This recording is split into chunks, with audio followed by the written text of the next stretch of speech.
반갑습니다. 이번 주간에 6.25 전쟁 70주년이 들어가 있습니다. 그렇죠? 70주년입니다. 70이라는 숫자를 보면 이스라엘 백성들이 바벨론에서 포로 생활을 70년 했습니다. 그리고 고레스 왕에 의해서 유다 나라로 다시 돌아오는 귀한 일들이 일어나게 되죠. 이 70은 또 하나님께서 완전수 가운데 하나를 둔 것이 70입니다. 모든 고난이 끝나고 다시 하나님 앞에 회복의 영이 임하는 것이 70년입니다. 그렇다면 6.25 전쟁 70주년에 대해서 우리는 영적으로 다시 한번 의미를 부여해 볼 수 있겠다라는 거죠. 여기서 우리는 고난이 이제는 끝나야 될 줄로 믿습니다. 대한민국의 역사에서 다시는 전쟁이라는 것이 없어야 될 줄로 믿습니다. 통일이 이루어지면 우리는 전쟁이 없는 평화의 통일이 이루어져야 될 줄로 믿습니다. 전쟁은 그야말로 누구에게도 유익하지 않는 것이 바로 전쟁입니다. 기원전 3000년 전부터 지난 19세기까지 약 5000년 동안 인류 역사상에서 살상한 인명은 대략 3천만 명이라고 합니다.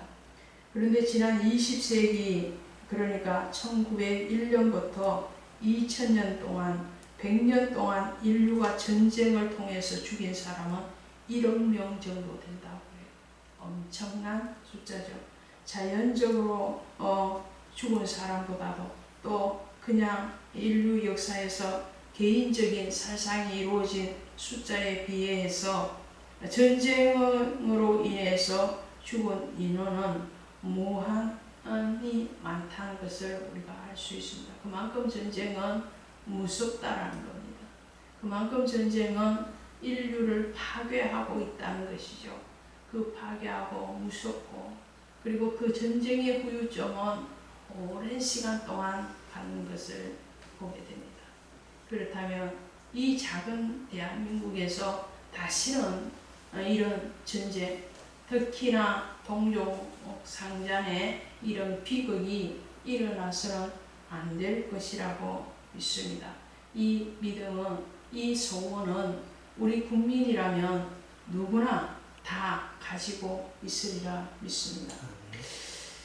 오늘 에레미야 애가가 쓰여지면서 애가의 1장 1절부터 슬프다 이성이여 이렇게 시작을 해요. 슬프다 이성이여 예루살렘 성을 얘기하죠. 그 예루살렘 성을 바라보는 에레미야의 이 심장 그리고 에레미야의 눈에서 눈물이 흘러나오고 있습니다. 왜 슬프냐? 예루살렘이라면 과거의 70년 전의 예루살렘만 기억을 하더라도 그 예루살렘은 번성했다는 거예요. 그 예루살렘은 그야말로 하나님의 은혜였고 하나님의 영광이었고 그리고 하나님의 백성들이 그 예루살렘에서 기뻐하고 즐거워하고 정말 풍족한 삶을 살았습니다. 그런데 이제 그 예루살렘을 볼 때에 그 과거의 영화가 다 없어졌다는 거예요. 고려말 충신이었던 양 길제가 이런 시조를 지었습니다. 개성을 돌아보면서 이렇게 시조를 읊어 가는데요. 500년 도읍지를 필마로 돌아다니 산천은 놓이고 한데 인걸은 간데 없네. 의저거 태평연월이 꿈이런가 하노라. 고려가 망하고 난 뒤에 그 개성 도읍지를 돌아보죠. 조선이 세워지면서 수도를 한양으로 옮기게 되죠. 고려의 수도는 개성이었는데 이 이성계가 조선을 개국을 하면서 수도를 한양으로 천도를 합니다. 그리고 그 개성의 그 왕래가 정말 활발했던 개성이 최고의 도읍지였죠. 그래서 개성에서부터 중국으로도 막 무역이 왔다 갔다 하고 그러던 그 시절에 그 영화가 다 없어졌다는 거죠. 뿐만 아니라 인글은 간데 없네. 사람이 없다는 거예요. 사람이. 오늘 이 에레미야도 예루살렘 성을 바라보면서 이렇게 말해요. 슬프다 이 성이여, 전에는 사람이 많더니 이제는 어찌 그리 적막하게 앉았는고. 유다 전체를 통해서 더 폭을 넓혀서 이스라엘 나라 전체를 통해서 예루살렘만큼 번성한 도시가 없었어요. 왜 그렇습니까? 예루살렘이 바로 수도였기 때문에. 예루살렘이 바로 예루살렘 성전이 세워져 있던 그 지역이었기 때문에 예루살렘이 최고의 도시였고 또 부강한 도시였습니다. 그런데 그 예루살렘에 이제 사람이 없다는 거예요. 왜 사람이 없습니까? 전쟁으로 인해서 바벨론으로 다 포로로 잡혀가고 없다는 거예요. 도시가 텅 비었다는 거죠. 이것은 바로 전쟁으로 인해서 오는 결과였습니다. 전쟁이 오면은 죽거나 피난 가거나 잡혀가거나 그것이죠. 그러니까 개성도 사람이 없는 인글은 오간데없구나 간데없구나. 어저거 태평여널이 꿈이런가 하노라. 그때 그 잘 살던 그 시절이 꿈과 같다. 일장춘몽과 같이 느껴진다는 거죠. 오늘 에레미야도 그렇게 말을 합니다. 어찌 그리 적막하게 앉았는고. 전에는 열국 중에 크던 자가 이제는 과부같이 되었다. 주변 모든 나라를 거스리고 정말 호령하던 그 유다가 이제는 전쟁에서 지고 나니까 어떻게 됐냐? 가부 같은 신세가 되었다는 거예요. 여기서 가부는 뭐예요? 성경에서 가부는 정말로 도움을 받아야 되는 가난하고 보호받을 데가 없고 그런 사람을 가부, 나라가 가부와 같이 되었다는 것은 가난하고 보호해줄 아무런 그런 법적인 조치가 있지 않다라는 것을 말해요. 가부와 같이 되었다. 전에는 열방 중에 공주였던 자가 이제는 강제 노동을 하는 자가 되었도다. 전쟁에서 성전 국가가 되지 아니고 패전 국가가 되면 그 국민들은 이제 공주도 아니고 왕도 아니고 왕자도 아니고 귀족도 아니더랍니다. 왕이라 할지라도 포로로 잡혀가서 자유가 없는 노예와 같은 삶을 살아야 되고 귀족이라 할지라도 공주라 할지라도 잡혀가서 강제노동을 하는 자가 되었다. 나라를 잃고 나니까 친구도 떠나갑니다. 사랑하는 자도 떠나갑니다. 유다는 환난과 많은 고난 가운데서 사로잡혀 갔도다. 그가 열국 가운데서 거주하면서 쉴 곳을 얻지 못하며 그를 핍박하던 모든 자들이 궁지에서 그를 뒤따랐다. 자, 다 떠났어. 원수들만 남았어. 그러면 유다 나라가 왜 전쟁에서 졌느냐라는 거예요. 왜 바벨론과 전쟁에서 패전했느냐는 거예요. 왜 바벨론 나라가 쳐들어와서 예루살렘 성을 포위하고 있을 때에 그 포위망을 뚫고 승리하지 못했느냐는 거예요. 왜 그랬습니까? 뭐 때문에?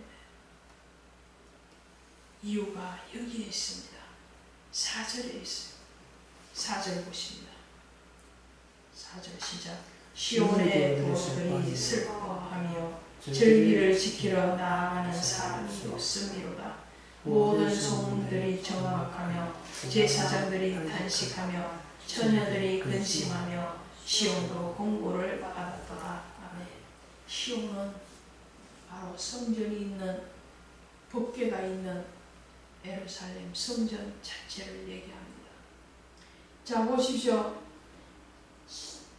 절기를 지키러 나아가는 사람이 없고 제사장들이 탄식하고 소문이 적막하다고. 한마디로 말을 하면 예배를 잃어버렸다는 겁니다. 물론 지금은 포로로 잡혀가고 전쟁에서 졌기 때문에 예배에 대해서 자유함이 없어서 예배가 멈췄습니다. 그런데 유다 나라가 바벨론에게 침략당하고 전쟁을 해서 패배를 할 그 시점에 예루살렘 성전에서 정말 하나님을 경외하고 그 하나님 앞에 참되이 예배하는 자들이 없었다는 것입니다. 전쟁에서 패할 수밖에 없었던 이유, 아수르를 통해서 또 바벨론을 통해서 유다와 이스라엘을 침략하게 하실 수밖에 없었던 하나님의 결정은 어디에서 왔느냐 하면 그들이 하나님을 버리는 데서 왔습니다. 하나님을 떠났어요. 하나님을 떠났다는 것은 예배를 떠났다는 겁니다.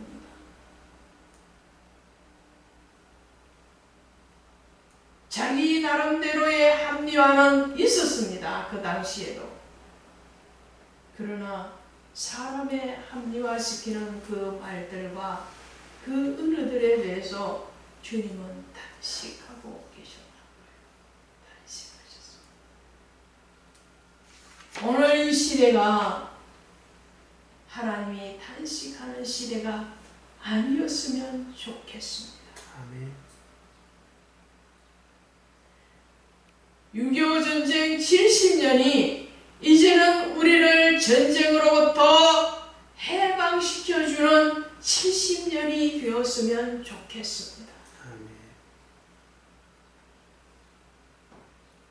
지난 주간에 북한에서는 남북 공동 연락 사무소를 하루아침에 순식간에 폭파를 해버렸습니다. 폭파해버렸습니다.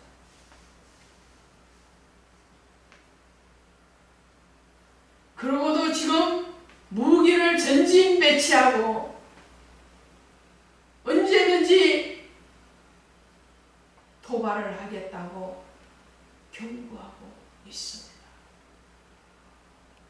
이런 때에 오늘 교회와 성도는 무엇을 해야 되겠느냐는 거예요.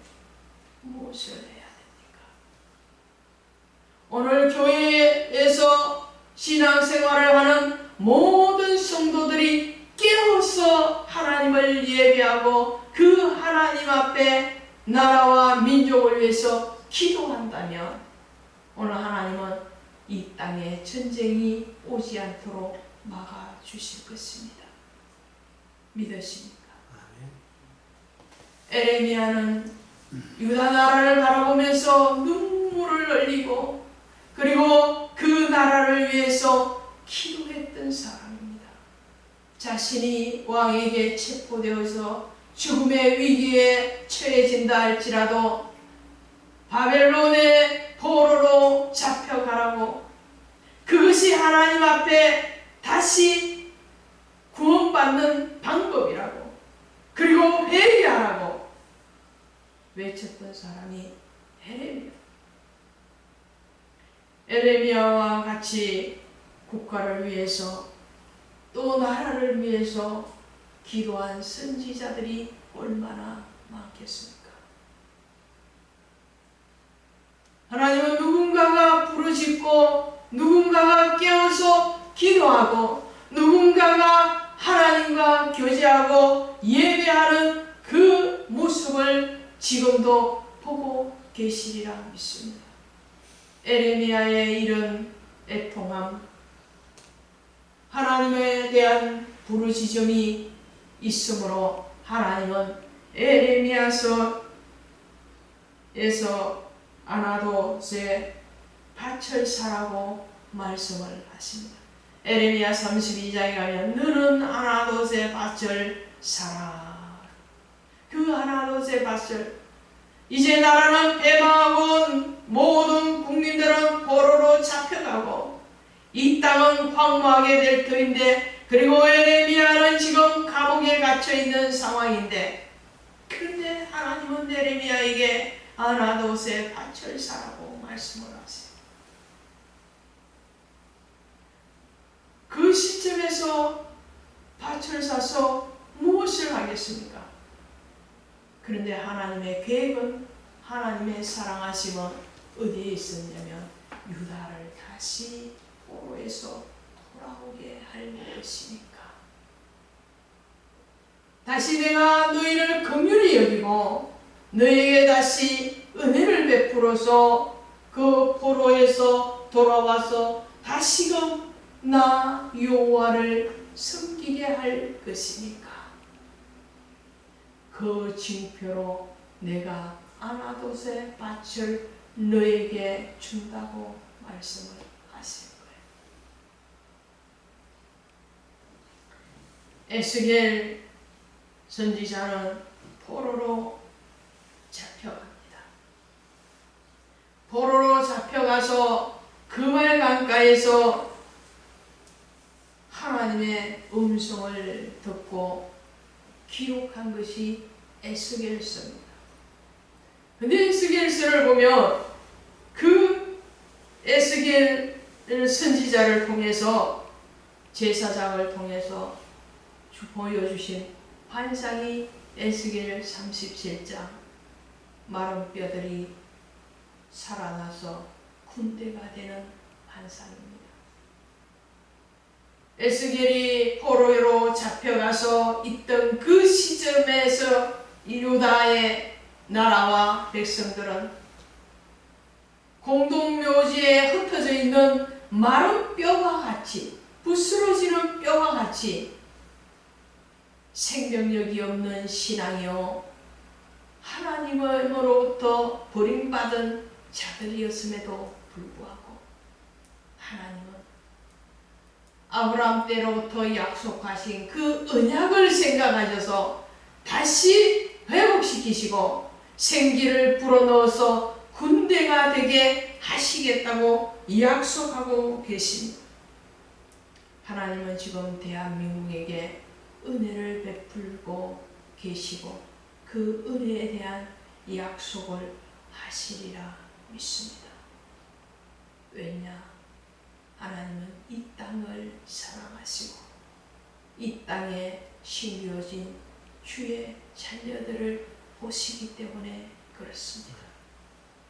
지금 이 시간에도 깨어서 기도하는 의로운 기도의 용사들이 있기 때문에 의롭게 하나님 앞에 나아가서 예배하는 주의 자녀들이 있으므로 하나님은 이 땅을 환난과 전쟁과 죽음으로부터 건져내실 줄로 믿습니다. 아무리 주변 국가에서 또 북한에서 우리를 위협한다 할지라도 하나님이 대한민국을 지키시면 이 나라는 안전합니다. 그러나 열국이 아무리 우리에게 우호적인 손을 내민다 할지라도 우리가 하나님 앞에 부림을 받으면 이 땅에는 미래가 없습니다. 6.25 전쟁의 폐허 가운데서도 대한민국을 신속하게 일으키셔서 경제뿐만 아니라 모든 선교적인 면에서도 세계 위에 뛰어난 나라와 민족이 되게 하셨습니다. 그렇다면 우리는 그 하나님의 은혜를 기억해야 됩니다. 기억할 뿐만 아니라 그 은혜에 대해서 감사해야 됩니다.